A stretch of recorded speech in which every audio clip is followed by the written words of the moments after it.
morning guys! Welcome back to Savage for Gaming with me Teddy, and for this video, this will be my first Diablo Immortal video guide. So I already posted one of my gameplay in Battleground last week, and for this video, we are just going to talk about the basics of the basics. So in case you are interested to check out this game or you are already starting playing this game, I hope that this beginner's guide video will help you in your journey in Diablo Immortal. So without further ado, let's go down to business. The first part will be your character. So how are you going to choose your character in Diablo Immortal? So in my case, when I started playing Diablo Immortal, since I'm always using range or the hunter in any game, I chose a demon hunter on my server in Europe server when I started, but I got bored and I challenged myself when I moved to Southeast Asia server and I became a wizard or a mage.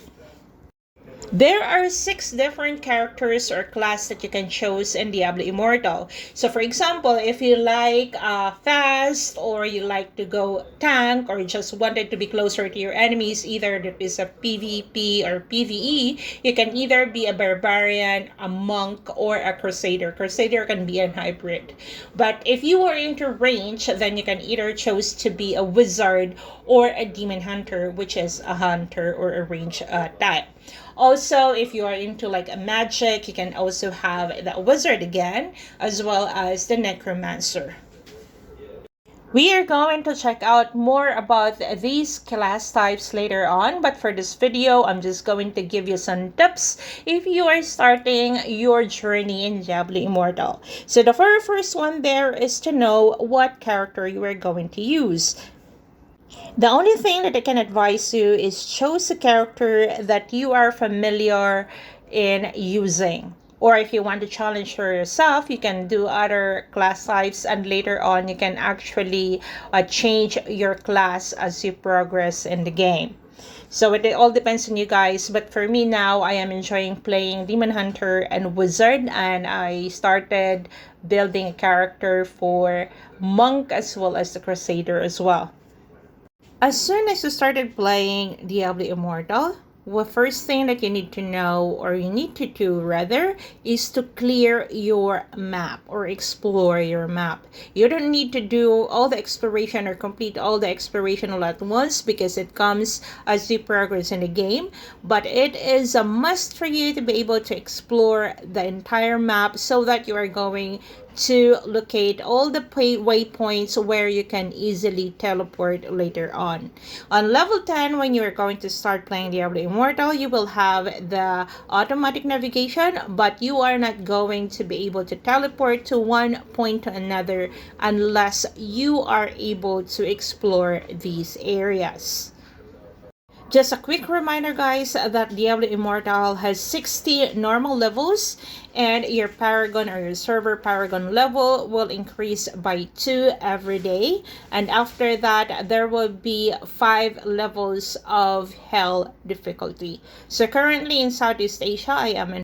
Another reason for you to prioritize your map exploration as soon as you start playing Diablo Immortal and as you progress is for you to be able to easy access all the waypoints, as well as where you are going to salvage or upgrade your items or your gears, and so on and so forth. So by clicking that little magnifying glass, it will show you the list of the location in your map. Next, since this game requires items or set items to grow your account, research what type of sets do you need, or green sets that you need, and hunt them every day. So some of these sets that you need requires difficulty or different difficulty of hell level, and so on and so forth. So make sure to check out if which of these dungeons you can find these items. Next, in case you forgot to salvage before you enter a dungeon, or you just want to have a quick salvage while you're farming, you, instead of using your map and teleporting from one place to another, use your portal inside your inventory stash. So Right, for example, you forgot to unload or salvage your items before you join a dungeon and you are full, or your inventory, you have no space. All you gotta do is go to your inventory, click that blue orb. Either you chose if you want it to teleport to West March or to the nearby safe zone. And then, for example, you chose the safe zone, it will give you a portal to teleport. And once you go to that place, you can unload, you can identify, you can drop your BCR or whatever you wanted to do. And then after that, you can just go back inside that portal again or use that portal again to go back to the previous location you have. It's just that easy, guys. So like I said, if you miss, or this is very helpful when, especially if you are inside the dungeon and you don't want to walk around using the map, you can just use the blue portal inside your inventory stash. Next tip, instead of soloing all your bounties, you can actually share this with a party so that you can finish it quicker. You can make a party of 2 or a party of 4, but a party of 4 is even better. But for this video, I only partied with Marajin. He is also a player of State of Survival, but now he is playing Diablo Immortal as well. Only the party leader can share the bounties with the party members. And the second requirement is all the members need to be in the West March for them to be able to accept the bounties. Another requirement for bounty sharing is that your party members still have 8 chances for bounties. It means that they haven't done any of their bounties so that they are going to be able to accept the bounties that you've shared.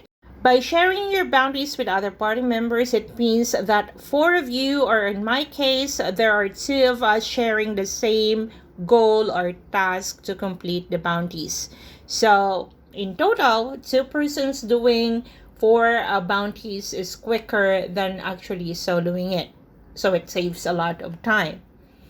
And since this game is a very grindy game that you need to grind non-stop for hours for you to be able to get better gears or increase your level of XP. And if you are a casual player, don't forget to finish your dailies every day. So aside from the battle points that you are going to get from doing all of these activities or your dailies, you can also get a chance to get legendary items as well as XP. But then you need to remember that there is a weekly cap of 2400 XP boost.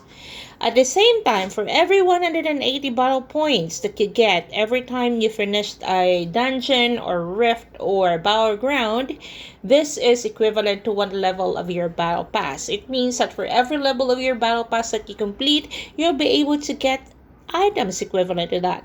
There is a free level for that, but then if you have spare money, you can also buy that and get the empowered battle pass for you to get additional items. Once you reach Paragon levels, make sure to clear your challenge rift levels. So clearing respective levels in your challenge rift will enhance the drop of the items equivalent to the level of the difficulty.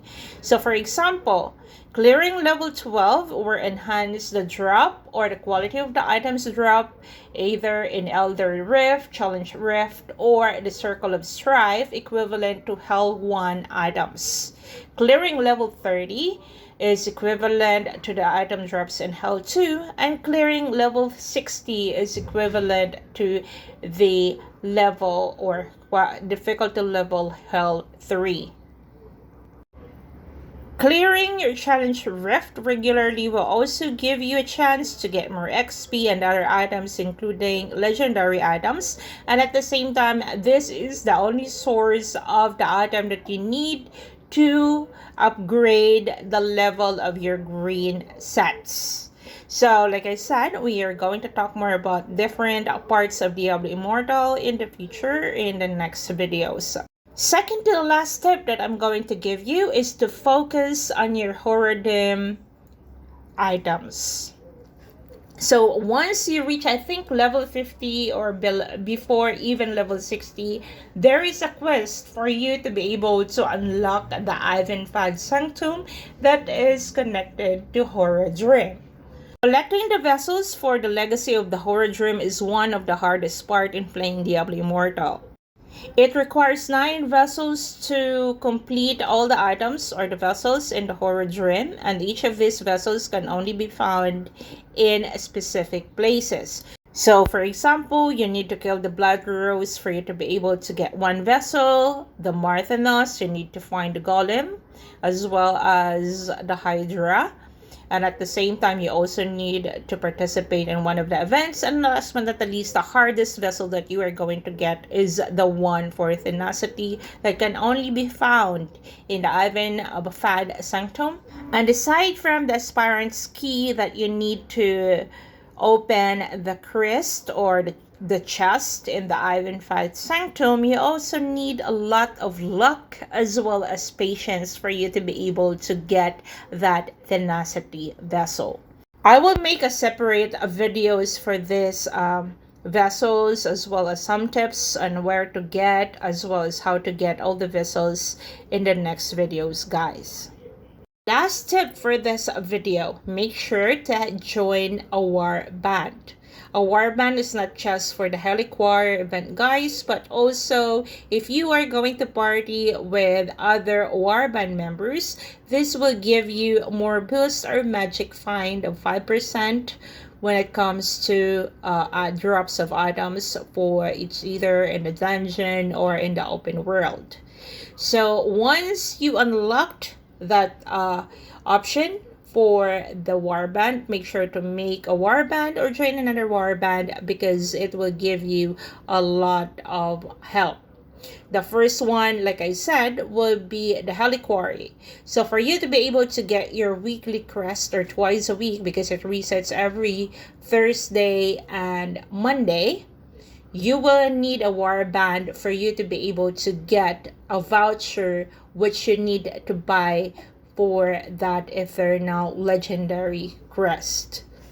Additionally, if you are in a party with 3 other warband members, you will have additional boost when it comes to magic find as well as the drop of items. Also, at the same time in your warband, if you are playing in a party or farming or doing dungeons in a party, you can also adapt some of the skills of other players. So for example, for my wizard, because I have a shield, as long as I activate my shield that is closer or inside the perimeter or the radius of my shield, all of the party members in my party will have the shield equivalent to the one I'm using as well. For example, for the Crusader, so the Crusader have a banner with shield, and once you party with a Crusader, you are going to be able to adapt the skills or get protected by the banner, and so on and so forth. Alright, so that's it for today, guys, and I hope that this video will give you any idea or tips if you are going to start playing Diablo Immortal. And as I always say, that I try my best to write or do a write-up on my website, and at the same time make more videos of guides for Diablo Immortal as well as State of Survival. Have a good day, guys, and see you in my next video. Bye!